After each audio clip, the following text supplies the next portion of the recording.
বাংলাদেশে আসন্ন জাতীয় নির্বাচনকে দেশের ইতিহাসের সবচেয়ে কঠিন নির্বাচন হিসেবে উল্লেখ করেছেন বিএনপির সহ দফতর সম্পাদক অ্যাডভোকেট তাইফুল ইসলাম টিপু।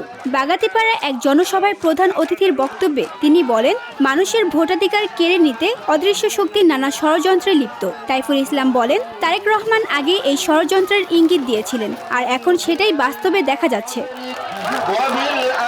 তিনি বিএনপির সকল নেতাকর্মীদের ঐক্যবদ্ধ থাকার আহ্বান জানিয়ে বলেন, যত বড় ষড়যন্ত্রই হোক, যদি আমরা এক থাকি তবে বিজয় আমাদেরই হবে ইনশাল্লাহ। তিনি দলের ভাবমূর্তি রক্ষার আহ্বান জানিয়ে বলেন, অর্থলোভী ও সুযোগ সন্ধানীদের থেকে সতর্ক থাকতে হবে। আমাদের সকলের দায়িত্ব জনগণের আস্থা অটুট রাখা।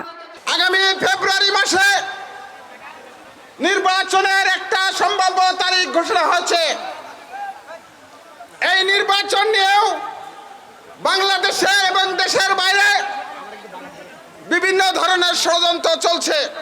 আজকে গণতন্ত্র পূর্ণ প্রতিষ্ঠা এবং বাংলাদেশের মানুষের ভাগ্য উন্নয়নের জন্য আমাদের নেতা দেশনায়ক তারেক রহমান অক্লান্ত পরিশ্রম করে যাচ্ছে। সংস্কার প্রসঙ্গে তিনি বলেন, আজ যারা সংস্কারের কথা বলছেন তারা ভুলে গেলে চলবে না। শহীদ জিয়ার আদর্শের সৈনিকেরা ২.৫ বছর আগেই এ দাবি তুলেছিল। বিএনপির ৩১ দফায় রাষ্ট্রকে জনগণের কাছে ফিরিয়ে দেওয়ার রূপরেখা স্পষ্টভাবে বলা আছে। তিনি বিএনপির রাষ্ট্র পরিচালনার অভিজ্ঞতা তুলে ধরে বলেন, আমরা জানি কিভাবে খাদ্য উৎপাদন বাড়াতে হয়, বিদেশে কর্মসংস্থান সৃষ্টি করতে হয়। দেশের ২০ কোটি মানুষের ইচ্ছাই হবে আমাদের পথ নির্দেশনা। লালপুর বাগাতিপাড়ার মানুষ তারেক রহমানের নেতৃত্ব ঐক্যবদ্ধ থেকে আগামী নির্বাচন নিয়ে কোনো ষড়যন্ত্র করে লাভ হবে না। নির্বাচন হবে, বাংলাদেশের প্রধানমন্ত্রী হবে তারেক রহমান। আর বাংলাদেশের প্রধানমন্ত্রী যদি তারেক রহমান হয়, লালপুর বাগাতিপাড়ার মানুষের ভাগ্য উন্নয়নের জন্য আমরা আপনাদেরকে নিয়ে কাজ করব। সমাবেশে তিনি আশা প্রকাশ করেন, আগামী ফেব্রুয়ারিতে একটি অবাধ, সুষ্ঠু ও গ্রহণযোগ্য নির্বাচন হবে এবং সে লক্ষ্যে সবাইকে ঐক্যবদ্ধভাবে কাজ করতে হবে। শেষে তিনি বলেন, আল্লাহ যদি চান, লালপুর ও বাগাতিপাড়াকে আমরা দেশের অন্যতম উন্নত এলাকায় পরিণত করব।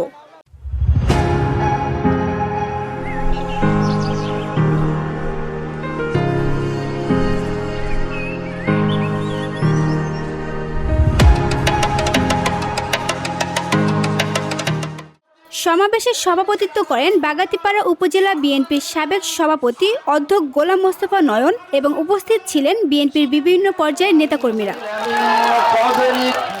VOD Bangla news desk.